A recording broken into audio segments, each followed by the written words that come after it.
Bharatiya Janata party के दिल्ली प्रदेश अध्यक्ष वीरेंद्र सचदेवा और लोकप्रिय सांसद मनोज तिवारी और भारतीय जनता पार्टी के वरिष्ठ नेता उपाध्यक्ष जितेंद्र प्रताप सिंह ने भारतीय जनता पार्टी कार्यालय में प्रेस वार्ता के दौरान छठ पर्व को लेकर दिल्ली सरकार की तैयारियों पर सवाल उठाया। भारतीय जनता पार्टी के नेताओं ने कहा है कि छठ मैया उनको बुद्धि दे। दिल्ली सरकार यमुना के किनारे छठ मनाने से रोक रही है। छठ महापर्व एक आस्था का पर्व है। इससे न प्रदूषण होता है और न यमुना में प्रदूषण फैलता है। यह प्रदूषण को स्वच्छ और सुंदर बनाता है। 1993 में जब माननीय मदन लाल खुराना जी दिल्ली के मुख्यमंत्री थे, दिसंबर में सरकार बनी और 1994 में यमुना के किनारे छठ पूजा के कार्यक्रम प्रारंभ हुए। तब से लगातार अपनी धार्मिक आस्थाओं, अपनी नीति, अपनी परंपराओं के अनुसार हमारे पूर्वांचल के भाई बहन इस त्योहार को मनाते हैं।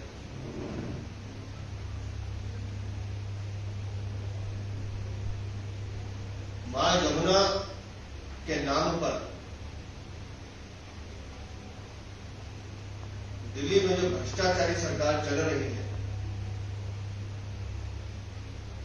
उस सरकार ने मां यमुना के नाम पर भ्रष्टाचार किया, लूटा और मां यमुना की जो आज स्थिति है वो आप सबके सामने है।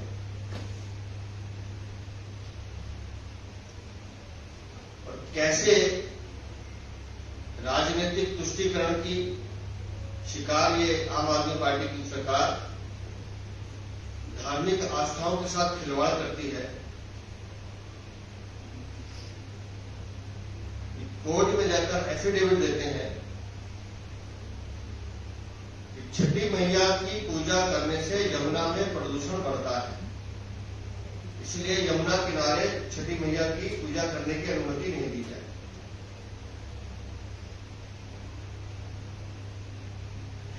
साल भर प्रदूषण रहेगा, दिल्ली के लोग बीमार रहेंगे, उस पर एक शब्द न बोलने वाले अरविंद केजरीवाल दिवाली पर पटाखों से प्रदूषण बढ़ता है उस पर ध्यान देते हैं। और इसी तरह से मां यमुना की सफाई के नाम पर हजारों रुपए डकारने वाले अरविंद केजरीवाल जो अनट्रीटेड वाटर, गंदा पानी जो यमुना में आता है उसको रोक नहीं पाते हैं, नालों का पानी जो गंदा आता है उसको रोक नहीं पाते हैं, यमुना की सफाई नहीं कर पाते हैं, तो उसका दोषारोपण भी छठी मैया की पूजा पर डालते हैं। हिंदू समाज में जब जब भगवान श्री कृष्ण का जिक्र आता है तब तब मां यमुना का भी जिक्र आता है।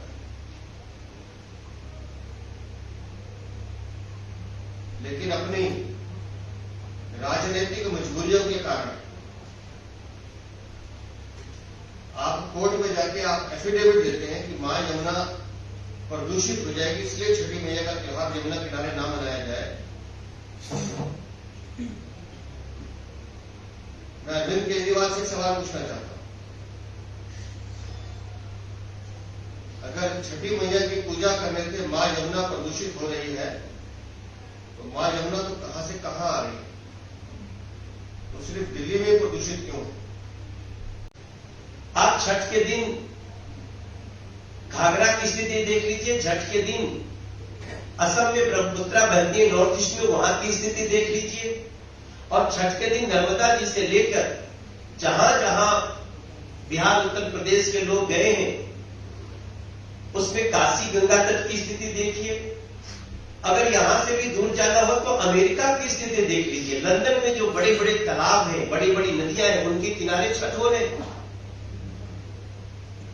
ये अरविंद केजरीवाल जी की सरकार अगर ये रीजन दे रही है तो ये मूर्खता की पराकाष्ठा है। ये केवल भ्रष्टी नहीं है, ये अपना परिचय जो दे रहे हैं उसको हम मूर्खता की श्रेणी में भी रखना चाहते हैं। अगर छठ से गंदगी होती है तो दुनिया में हर जगह छठ बैन हो जानी चाहिए। जबकि छठ को क्या कह रहे हैं दुनिया में लोग? फेस्टिवल ऑफ नेचर,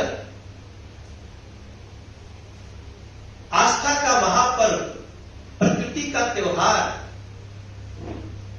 और उसके पीछे कारण भी है कि छठ जिसके घर में होता है, छठ प्रति के तालाब के तट, नदी के तट या कहीं भी तट जाने के पहले उसके घर के 2 आदमी जाकर के घाटों की सफाई करते हैं, उस जहां के जल की सफाई करते हैं। और शुद्धता इतनी कि जब आप गीतों में सुनते होंगे ना कि केरवा जी फरेला गवद से रूपे सुधा मेड़ राय, सुगवा के मरगो धनुक से सुधा गिरे मुरझाए, तो इसलिए कि हमारे प्रसाद को जूठा न कर दे। आम आदमी पार्टी की दिल्ली सरकार के लोगों, सच्चाई ये है जो हमारे अध्यक्ष जी ने कहा कि आप चुन चुनकर हिंदू समाज के संस्कृति, पर्व, त्योहारों को चोट पहुंचाने में लगे। आपको देखा नहीं जाता कि जमुना जी के किनारे, नदी के किनारे इतनी बड़ी बड़ी संख्या में लोग इकट्ठे होते हैं जहां सिर्फ आस्था का समुद्र बहता है। तब आप तरह तरह के कारण ले रहे हैं। आज मैं सुबह गया हूं, अध्यक्ष जी आपको भी जानकारी और थ्रू मीडिया दिल्ली को पता हो कि आज हमने नाव में, बोट में बिठा करके दिल्ली के तमाम जो उपस्थित मीडिया थी उनको हमने पूरे पानी में घुमाया और कई बार तो पानी उठा करके मैं अपने मुंह हाथ धोया, आचमन किया और 1-2 बार तो पत्रकारों के भी मुंह पे दे दिया। आप यहां हंस सकते हैं, वहां सब लोग जब आए तो थोड़ा तो घबराए, लेकिन बाद में करे बड़ा अच्छा लगा था, बहुत अच्छा लग रहा है। इसलिए अच्छा लग रहा है कि दिल्ली को यह भी समझना होगा, दिल्ली के नीति नियंताओं को, आम आदमी पार्टी के लोगों को, कि दिल्ली में यमुना जी 2 पार्ट में है, वजीराबाद बैराज के बाद वाली यमुना जी और वजीराबाद बैराज के पहले वाली यमुना जी। वो यमुना जी दिल्ली में 20 किलोमीटर है, वजीराबाद बैराज के बाद 27 किलोमीटर है, जिसका सही मायने में आम आदमी पार्टी ने जो हाल किया है अपने कार्यकाल में वो देखने लायक नहीं है। लेकिन फिर भी हम देखने जाते हैं। जब हम कलिंदी कुंज गए, आपकी भी आंखें फटी थी, हमारी भी आंखें फटी थी, लेकिन हमको आश्चर्य इस बात का है कि केमिकल डाला जा सकता है नदी में, जमुना जी में, दिल्ली में, लेकिन गंगा जल नहीं डाला जाएगा, नहीं डालने देंगे। क्यों? क्योंकि छठ में तो गंगा जल डालते हैं। दूसरा क्या डालते हैं छठ में? गाय का दूध, 1-2 बूंद गाय का दूध पानी को साफ करने का इससे बड़ा कोई उपकरण नहीं, लेकिन इतना दूध आएगा कहां से? तो आप केमिकल डाल सकते हैं, नाले का गंदा पानी प्रवाहित कर सकते हैं, लेकिन आपको गंगा जल और गाय का दूध नहीं डालने देना चाहते हैं। ये आम आदमी पार्टी की प्रवृत्ति है, नीति है। आज दिल्ली की जनता, अभी मैं जब गया था तो हमको महिलाओं ने घेर लिया। आपके बल्कि एएनआई का कैमरा था और सब लोग, कई लोग थे, वो महिलाएं हमसे कह रही थी हम तो ये गड्ढा खोदा जा रहा है उसमें नहीं करेंगे छठ, हमको जमुना जी के किनारे छठ करना है। मैंने उनको समझाया कि बहन हम आप ही की बात करने आए हैं। हालांकि हम जहां जमुना जी बहुत प्रदूषित है, हम भी चाहेंगे कि कालिंदी कुंज के आसपास मत जाइए, लेकिन अगर कोई छठ के पर्व का विरोधी नहीं होता तो कम से कम वहां तो छठ की परमिशन दे सकता था, जहां जमुना जी साफ है, जहां स्नान कर रहे हैं हम लोग। तो स्पष्ट होता है कि मूलतः आम आदमी पार्टी की दिल्ली सरकार का अटैक हमारे हिंदुओं के त्योहारों पे है, सत्य सनातन के त्योहारों पे है। इसलिए हम हर हाल में इसका विरोध करते हैं। मानेंगे जरूर, हम जो नियम कानून बन रहा है उसको मान ही रहे हैं, हम दिवाली में भी माने, क्या करें, हम रोते हुए पटाखे नहीं बजाए। लेकिन पोल्यूशन के कारण अन्य दोष दे रहे हैं, त्योहारों को चोट कर रहे हैं, आस्था को, ये दिल्ली में भारतीय जनता पार्टी बर्दाश्त नहीं करेगी। टॉप स्टोरी ब्यूरो के लिए दिल्ली से हेमंत कुमार की रिपोर्ट।